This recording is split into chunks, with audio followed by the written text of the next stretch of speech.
disgusting.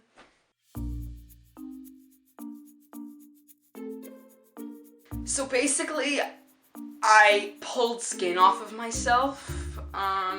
It's like really disgusting. Yeah, it's not really as graphic as I thought it would be, but in school, basically, we were making something in my engineering 101 class, and I was using a hot glue gun, and I got it on my finger. Let me back up a little bit, what I was actually doing. So I was trying to make like a triangle, like this, sort of like that, out of a dowel that's like 1/8 of an inch thick, and I cut it into 3 pieces. I was trying to glue those 3 pieces together. So I glued them together, and I got glue like all over my thumb, and then it was like really hot, and I don't know if you guys ever used a hot glue gun before, but what you're supposed to do, and what I didn't really remember at the moment at least, or maybe I didn't know that at all, I'm not really sure, but basically you're supposed to let the glue harden and then take it off, because it won't take off your skin right away. Right when I felt the burn, I was like, I was panicking. Anyway, I wasn't really panicking, but it was like really painful, and it was like, ow.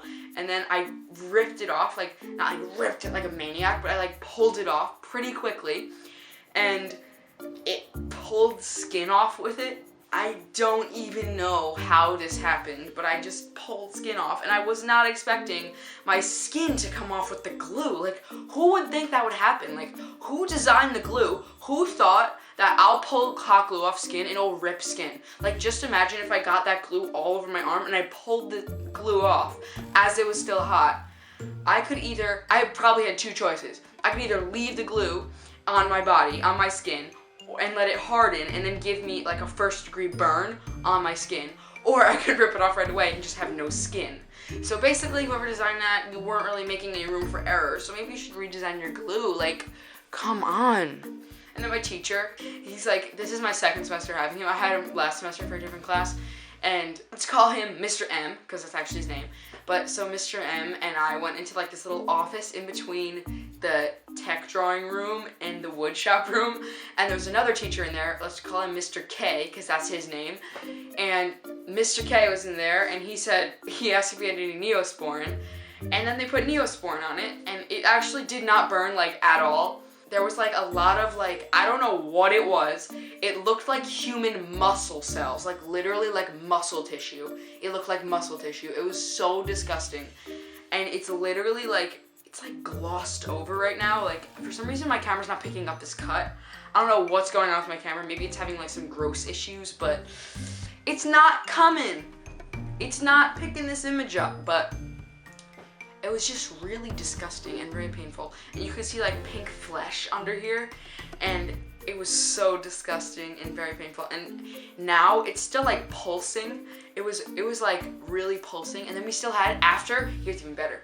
There's actually 2 better parts. I just realized that my skin is probably still on a clump of glue in that classroom if he didn't clean it up. And if he cleaned it up, my skin was on the glue he cleaned up. Like, literally a piece of my skin is on there. Like, what the hell? Why?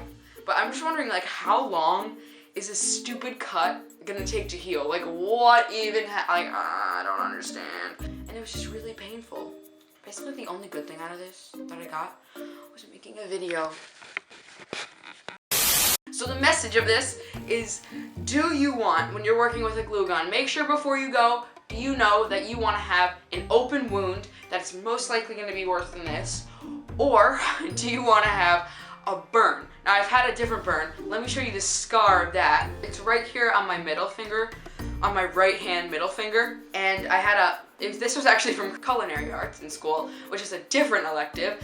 And I burnt myself on a stove. But don't worry, the flame was off. Like, I leaned on it like with my finger like that, and I burnt myself. So anyway, the burn's right here. This was like a while ago. It was so gross. And then I was like playing with it because I was like really bored. We were watching a video on world history, and I was really bored, and I was like playing with it, and then it was like burst. The blood blister I had from the burn like burst. It bursted. It's not really a scar. It's just smoothed over skin, and I don't know. It's just like, let me show you it. When you saw the video, it's like that red dot sort of on my middle finger.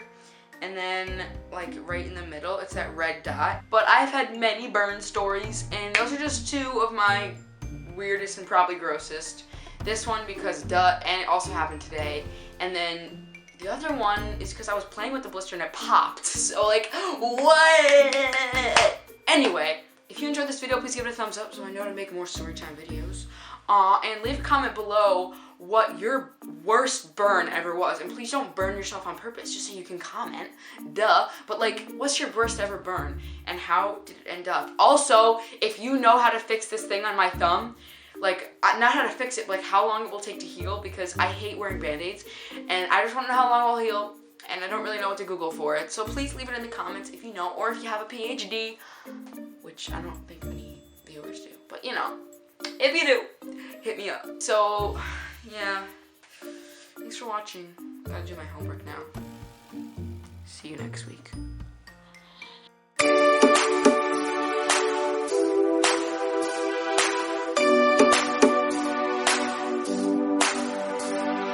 P.S. I just put a new Band-Aid and Neosporin on, and holy shit.